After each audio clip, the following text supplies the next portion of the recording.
आप सूर्य को अर्घ देना प्रारंभ करिए। अपने शरीर से, मस्तिष्क से तांबे का पात्र 8 इंच की दूरी पर रखकर सूर्य नारायण को उस जल में से देखो, जो जल नीचे आप सूर्य को चढ़ा रहे हो, उस जल में से देखते हुए सूर्य को अर्घ देना प्रारंभ करिए। और धीरे धीरे, अगर बीमारी है तो बिल्कुल स्लो एकदम धीरे धीरे उस पानी को छोड़िए। और पानी को छोड़ने के बाद आप बाबा का केवल सूर्य की आराधना, सूर्य को जल देना प्रारंभ कर दीजिए।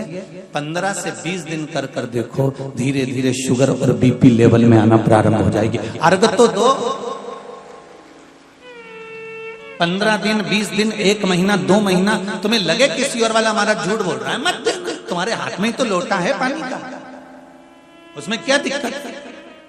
यहां तक शिव महापुराण की कथा कहती है, अगर कोई विद्वत ब्राह्मण ने आपको बताया है कि आपके घर में पितृदोष है, कोई विद्वान ब्राह्मण ने बता दिया कि आपके घर में काल सर्प दोष है, कोई विद्वान ब्राह्मण ने बता दिया कि आपके यहाँ पर ये वास्तु दोष है और इस दोष को मिटाना जरूरी है, कोई ने आपको बताया, उस समय पर हमें घबराना नहीं।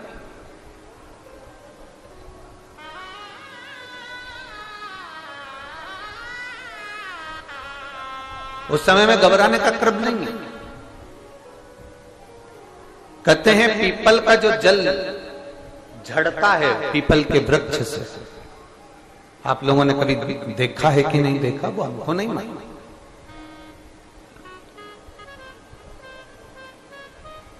कितना भी अगर कोई वास्तु दोष बता दिया, पितृ दोष बता दिया, काल सर्प दोष बता दिया, कितना भी अगर कोई दोष बता दे, तो पीपल का जो जल वृक्ष में से झड़ता है, कभी कभी आप उसके नीचे हाथ रखकर देखना, थाली रखकर देखना, उसमें पत्थर पर देखना, तो वहां पर भी पानी के निशान आपको मिलेंगे, बूंद के निशान मिलेंगे।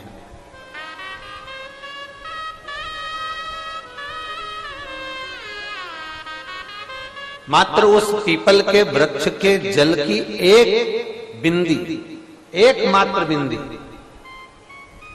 शंकर भगवान का जो शिवलिंग है, जलाधारी है, चरण है, गणेश कार्तिकेय का स्थान है, अशोक सुंदरी का स्थान है, और प्रत्येक जलाधारी में से पानी बीच में से आकर नीचे की ओर गिरता, नीचे की ओर गिरता।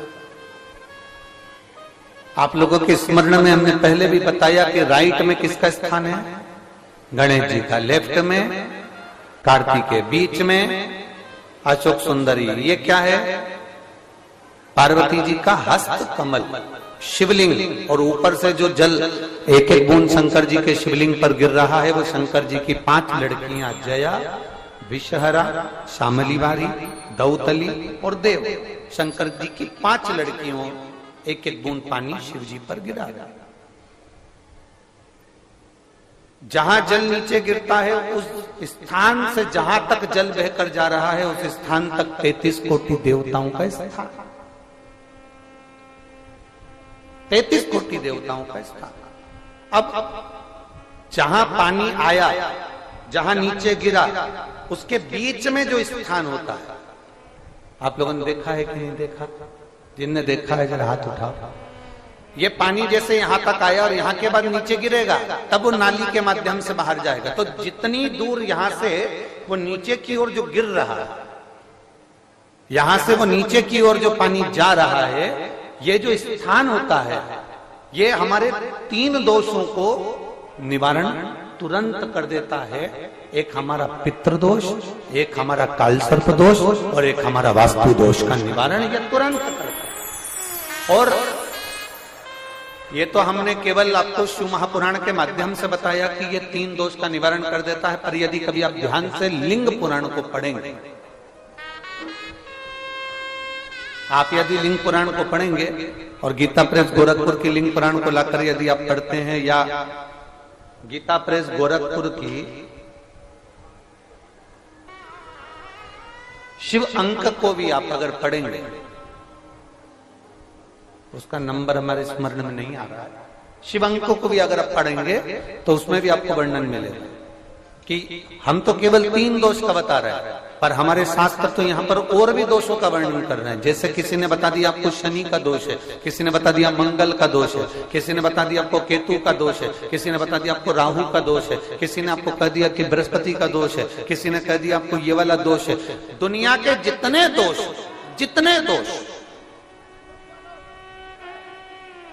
पीपल के वृक्ष के झड़ता हुआ जल की एक बूंद का स्पर्श, भले वो सूख गई हो, उसका एक स्पर्श मात्र जहां पानी नीचे की ओर गिर रहा है उतनी परिधि, उतनी जगह के बीच में जहां से पानी गिरता है, बस उस स्थान पर अगर वो उंगली अपना नाम और गोत्र का स्मरण कर कर भी लगा दी जाए और एक लोटा जल चढ़ा दिया जाए तो ये जितने दुनिया के दोष हैं वो अपने आप समाप्त हो ही जाते हैं। शंकर की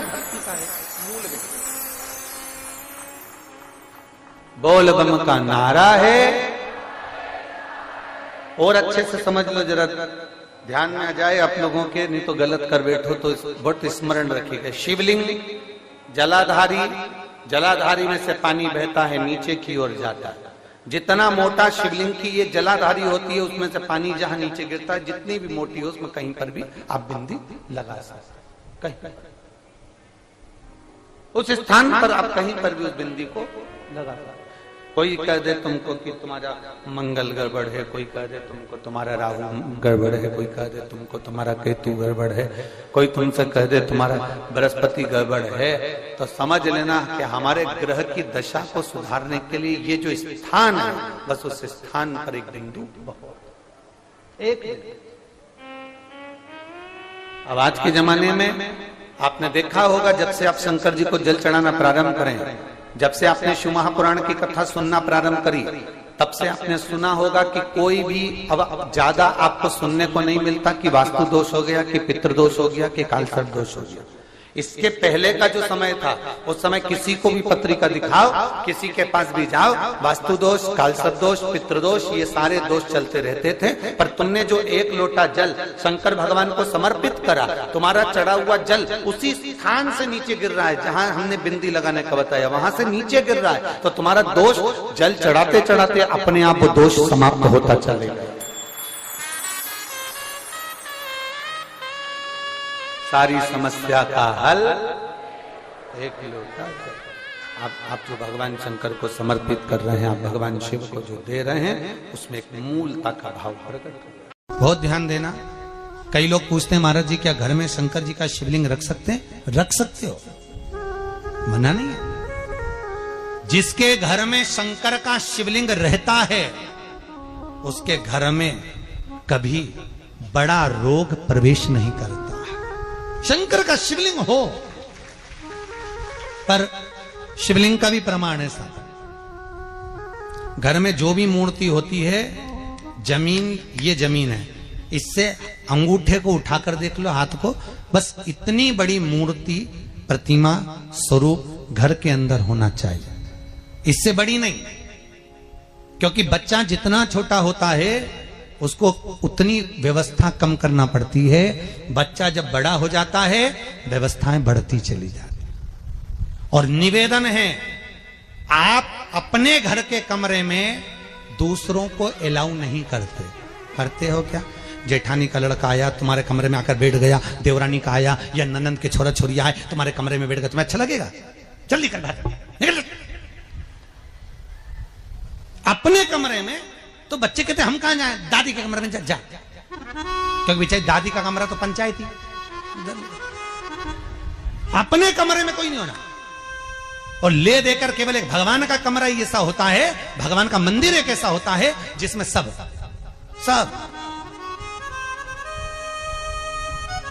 तीर्थ करने गई। कहां? रामेश्वर। गणेश जी भगवान शंकर से बोले पिताजी फिर तीर्थ गई है। शंकर जी बोले बेटा खसक के बैठ जा, पकड़ के लाती होगी। तीरथ गई, वहां से रामेश्वर जी को ले आई, फिर बद्रीनाथ गई, वहां से पकड़ लाई, द्वारका गई, वहां से ले आई। इतना सारा देवी देवता एक ही मंदिर में, सारा पितर देव, ये देव वो देव सब बैठा। बेचारा ये सब खसकाया बैठा। इतना सा तो मंदिर, उसमें भी ऐसा फंसाया बैठा। और उसी में पानी का लोटा, उसी में जल सब रख गई। और मालूम पड़े वो लोटा भी लुढ़क गया, सब गीला हो गए। गणेश जी ने कहा पिताजी पूरे गीला हो गए। शंकर भगवान बोले बेटा अब तो आरती करके गई, कल ही आएगी। अब तो गई। और सुबह से आई, इतनी सी शक्कर लिए, इतनी सी कटोरी में, और जय और आरती भी कर रही शक्कर धर के, और दिया हाथ में, और इधर हाथ में घंटी, तन मन धन सब कुछ तेरा, मुंह से बोल रही तेरा, ऊपर से दिखा रही ठेंगा, समझना मत ही तेरा, समझना नहीं तेरा। पहले के लोग घंटी बजाते थे, अंगूठा नीचे रखते थे, आज के जमाने में तन मन धन सब कुछ तेरा, समझ भगवान भी कहे का बस इतनी सी शक्कर, और सब भगवान के सामने एक इतनी सी शक्कर धर दी। गणेश जी के मैं खाऊं, राम जी के मैं खाऊं, हनुमान जी के मैं खाऊं, सब झगड़ रहा है। इतने में सब झगड़ रहे, तो इन्होंने विचार करा, इनने खाने के चक्कर में अपनी किचकिच कराई, अब की बार ये किचन में जाओ तो अपन भी किचकिच कराओ। अब सारे पंडितों से पूछती फिर रही, महाराज घर में शांति नहीं, घर में शांति नहीं। अब महाराज जी के कहीं मालूम कि क्यों शांति नहीं, जब देवताओं का किचकिच कराएगी तो तुझे कौन छोड़ेगा, जकर किचकिच भगवान। और बचा कुचा था तो वो दिवाली दशहरा आया, जन्माष्टमी आई, इतना सारा भगवान के थाली में रख के अचार लेके रखंडे पेट गई, आज तो जन्माष्टमी है। और बच्चा कुचा तो पाउडर लिया कौन सा पीताम्बरी, उससे झगड़ते, ऐसा रगड़ूंगी पूरा साफ हो जाएगा। और जन्माष्टमी के दिन ऐसा रगड़ा, भगवान कह रहे राधा आज मेरा जन्मदिन और ये मुझे घस रही। भगवान बोले अब घस लेने दे। राधा जी बोली कोई बात नहीं, बाद में मैं उपटन लगा दूंगी प्रभु, अब इसका जन्मदिन आंदे, जैसी करनी वैसी भरनी। अब खुद का जन्मदिन आया, शादी की सालगिरह आई, पति के साथ जा रही थी मंदिर में दर्शन करने, स्पीड ब्रेकर पे से एसी फिकाई, सब दूर से घस आई। 4 दिन तक हॉस्पिटल में पड़ी रही, सब मिलने आए, जीजी कैसे हो गया, मेरा तो बताओ मंदिर जा रही थी और घिसा गई। भगवान बोले तूने मेरे जन्मदिन पे घसा, तेरे जन्मदिन में मैंने घसा, हिसाब बना और घस ले घस ले। क्यों भगवत भजन चित्त वृत्ति में परमात्मा में भाव होना चाहिए। निर्मल मन सो मोहि पावा, मोहि छल छिद्र कपट ना भावा। भगवान कहाँ कहते मुझे कुछ चाहिए। गाय नहीं मिले इनको रोड पे, और पहली रोटी गाय की, और वो गाय नहीं मिले तो रोटी किसको दे। अब कह भी नहीं सकते कि पड़ोसन के खिला दे, है? अब बोले सो तो पूछा उसने करें क्या। मैंने कहा माँ एक काम करो, बस तुम पहली रोटी गाय की बनाती हो ना, उसकी जगह पर मत बनाओ, प्रयास करना जब 1 महीने की रोटी एक बनती है 1 दिन की, तो कितना आटा लगता है, उतना आटा एकत्रित करना, और कभी इसी भूखे को उसका भोजन बनाकर खिला देना, उतना ही पुण्य तेरे खाते में आ जाएगा, उतना पुण्य आ जाएगा। पर भूखे से मतलब ये मत रखना कहीं आज के जमाने में किसी भिखारी को रोटी दो तो लेता ही नहीं साहब, उसको तो कुछ भी दो ना तो लेता ही नहीं, उसको तो पैसा चाहिए। क्यों? क्योंकि वो लेगा और शाम को जाकर मदिरालय में, वैश्यवृत्ति में, जुए में उस धन को लगा देगा। इसलिए पहले की कथा में भी कहा, फिर कहते हैं गाय, बेटी और लक्ष्मी 50 बार विचार करना, तब किसी को देना।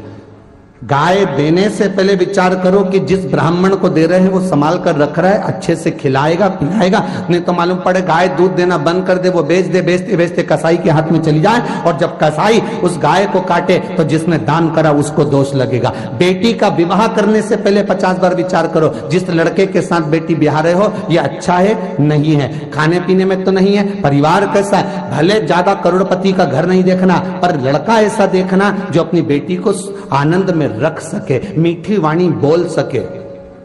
कहीं का भेरू मत ढूंढ लेना, नहीं तो आफत हो जाए। श्रेष्ठ ढूंढो, कन्यादान करोगे, और अगर बेटी को दुख होगा तो बेटी जितना रोगी तो कन्यादान करने वाले को रोना पड़ेगा।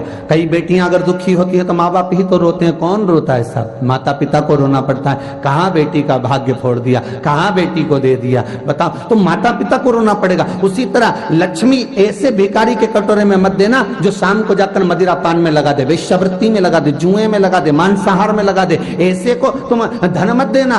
अगर पैसा दे भी रहे हो किसी के, कटोरे में, तो ऐसी जगह देना तुम्हें देखकर संतुष्टि हो कि मैंने पैसा दिया था तो उसने रोटी खा ली, मैंने पैसा दिया था तो उसने सत्कर्म में लगा दिया, मैंने पैसा दिया था तो अच्छी जगह पर लगा, कहीं गलत जगह पर ना लग जाए, उसका भान तुम्हें करना है, उसका स्मरण तुम्हें करना है। दुख की घड़ी चल रही है, कभी समस्या चल रही है, तकलीफ चल रही है, रोग चल रहा है, बीमारी चल रही है, कष्ट बहुत है, तो उसके दरवाजे पर जाकर इस माथे को थोड़ा सा झुका लो। कभी कभी अगर तुमको लगे कि मेरे जीवन में बहुत बीमारियों ने मुझे घेर रखा है, तो प्रयास करा करो कि बेलपत्र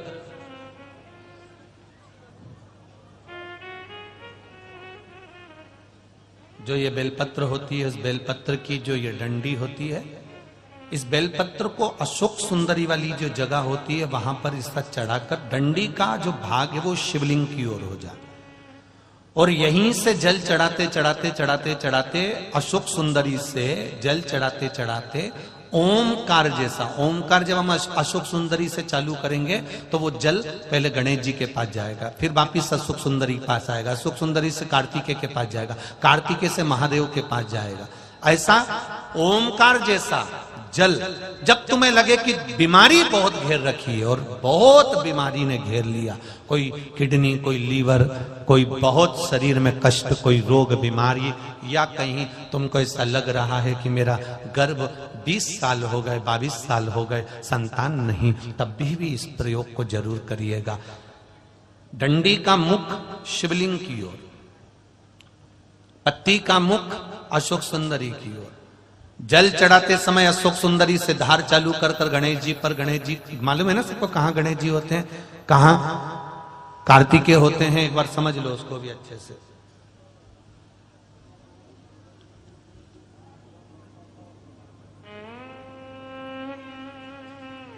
ये नीचे का गोल भाग, ये जल जाने का स्थान, ये शिवलिंग, बीच में जो मोटी सी लाइन होती है वो अशोक सुंदरी का स्थान है।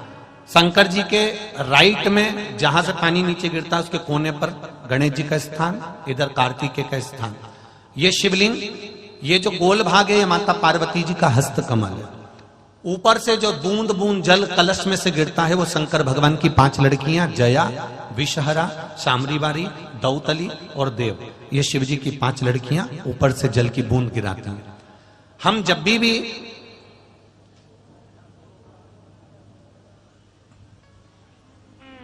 अगर इस कार्य को कर रहे हैं तो बेलपत्री जो चढ़ा रहे हैं वो अशोक सुंदरी वाली जगह पर बीच में चढ़ा दिया, डंडी का मुंह के दरों जल चढ़ाना यहीं से चालू करा, यहां से गणेश जी पर गया, गणेश जी से अशोक सुंदरी पर आया, अशोक सुंदरी से कार्तिकेय पर आया, कार्तिकेय से देवादिदेव महादेव पर आया। ये ओम बिंदु जल है, इसको हरिओम जल भी कहता है।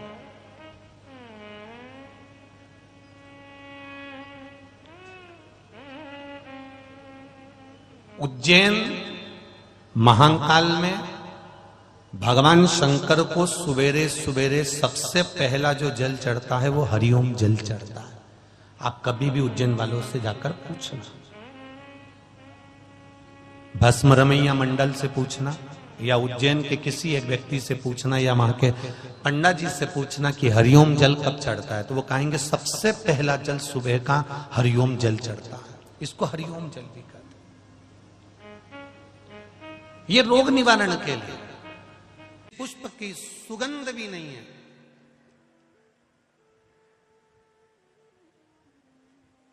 और जहर भी बहुत भरा हुआ है, कोई गंध नहीं उसमें, कोई सुगंध नहीं उसमें।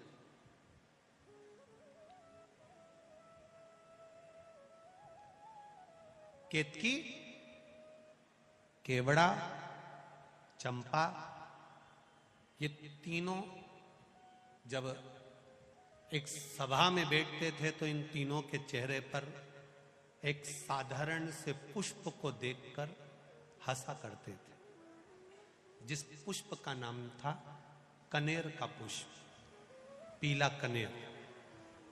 मैं आस्था चैनल के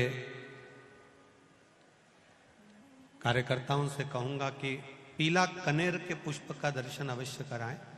जो शंकर भगवान को अति प्रिय है। पंच पुष्प में से दूसरे नंबर का पुष्प है। पहले नंबर का कौन सा था? कल कथा में वर्णन किया था। कौन सा? पारिजात, हार श्रृंगार जिसको बोलते।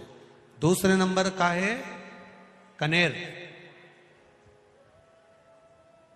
जो जहर से परिपूर्ण है। पीला कनेर। टीवी के माध्यम से आप दर्शन कर रहे होंगे, फेसबुक यूट्यूब पर कथा को सुन रहे हैं तो उस पर देख रहे होंगे। एलसीडियां जो लगी हुई हैं, एलईडियां, उस पर भी आप लोग आराम से दर्शन कर रहे होंगे। पीला कनेर। केतकी, चंपा, केवड़ा, जो कि पुष्पों में प्रबल पुष्प हैं, बड़े सुगंधित पुष्प हैं। जब पुष्पों की सभा लगती है तो उस पुष्पों की सभा में भी इन तीनों को बड़ी महत्वता दी जाती है, बड़ी महत्वता। मुस्कुरा रहे हैं, हंस रहे हैं। जब व्यक्ति के पास में थोड़ा सा वैभव आ जाता है, व्यक्ति के पास में थोड़ा सा धन आ जाता है, व्यक्ति के पास में थोड़ी सी संपदा बढ़ जाती है, व्यक्ति के पास में थोड़ी सी पद, प्रतिष्ठा, यश बढ़ जाता है, तब वो साधारण व्यक्ति पर थोड़ा ठाके लगा सकता है, हंस लेता है। पर ये नहीं जानता सारे देवता अच्छी अच्छी वस्तु को भले अपने पास रख लेते होंगे, पर मेरा महादेव जो किसी काम की वस्तु नहीं है, मेरा महादेव उसको अपने पास में रख लेता है। जो कोई काम करे, जिसका कोई कीमत नहीं, जिसकी कोई महत्वता नहीं। धतूरे की कोई कीमत होती है क्या? अरे बोलो, जम के बोलो जरा। नहीं। बेलपत्र की कोई कीमत, डमरू की कोई कीमत, त्रिशूल की कोई कीमत, सांप की कोई कीमत, भभूति भस्म की कोई कीमत, मुंडमाला की कोई कीमत, जिसकी कोई कीमत ही नहीं है, जिसको दुनिया ने नकार दिया, जिसको दुनिया ने धक्के मार कर निकाल दिया। शिव महापुराण की कथा कहती है,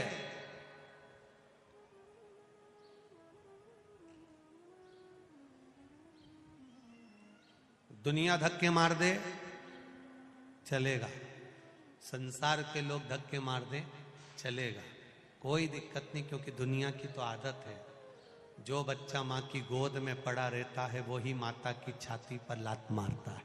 ये तो रीति है। कथा कहती है, एक मांग का टीका, एक चप्पल और एक छाता, ये तीन चीजें किसी के भी प्रयोग में नहीं लेना चाहिए। किसी की दूसरे की मांग कर या दूसरे की लेकर इसका प्रयोग नहीं करना। एक किसी की चप्पल हो, पादुका हो, या किसी का पांव का जूता हो, चप्पल हो, आपकी चली भी गई ना तो आपको टेंशन नहीं लेना, गई ना कोई बात नहीं। पर महाराज बड़ा दुख होता है, 500 की थी, टेंशन महाराज चली गई, जाने। वैसे तो हमारा शास्त्र कहता है, जब भी तीर्थ करने जाओ, किसी पवित्र नदी के तट पर जाओ, संतों के पास जाओ, गुरुजन के पास में जाओ, भगवंतों के पास में जाओ, देवालय शिवालय जाओ, या किसी सतमार्ग की ओर आगे बढ़ रहे हो, तो पांव में पादुका होना ही नहीं चाहिए। क्यों? क्योंकि आधा चित्त, आधा मन, आधा टेंशन तो आपका उस पादुका में लगा रहता है कि भाई है कि गई। आधा टेंशन तो वहां लगा रहता है, ध्यान लगा रहता है बार बार। कई बार चली भी जाती है और जाने के बाद कितना टेंशन होता है कि अब मैं किसकी ले जाऊं। चिंता तो व्याप्ति है, ऐसा नहीं कि चिंता नहीं व्याप्ति होता है। तो यहां पर हमारा सनातन धर्म कह रहा है कि एक मांग का टीका, एक पादुका और एक छाता। इसलिए हमारे सनातन धर्म में जब किसी का मृत्यु हो जाती है या कोई किसी के घर में कोई उद्यापन करता है या कोई बड़ा आयोजन करता है या कोई पूजन कराता है तो उसमें पद की महत्वता होती है। उस पद में दो चीजें बड़ी खास होती है, एक पांव की चप्पल और एक छाता। आपने देखा होगा कि अगर कोई समाप्त भी हो गया, मर भी गया, तो उसके बाद में जो पंडित जी को सामग्री देते हैं उसमें चप्पल, जूता या फिर छाता और वस्त्र, जनेऊ आदि का आदि, गौमुखी, माला, लोटा, गीता जी और ये सभी चीजें प्रदान करी जाती। पर शास्त्र कह रहा है उसका कारण क्या है, क्यों देते हैं ब्राह्मण को कि भैया ये हमने यहाँ तुमने उद्यापन करा है, इसमें ये पद दिया गया है, हमने कपड़े भी दिए हैं, उसमें जूता भी रख दिया, चप्पल भी रख दिया, छाता भी रख दिया। छाता और चप्पल की महत्वता क्यों कही गई? क्योंकि ये दो चीजें ऐसी हैं जिसमें काल समाया होता है। जब हम किसी को ये प्रदान करते हैं तो ये मानकर करते हैं कि हो सकता है हमारे जीवन में कोई दुख हो, तकलीफ हो, कष्ट हो, रोग हो, बीमारी हो, वो इसके दान करने से समाप्त हो जाए।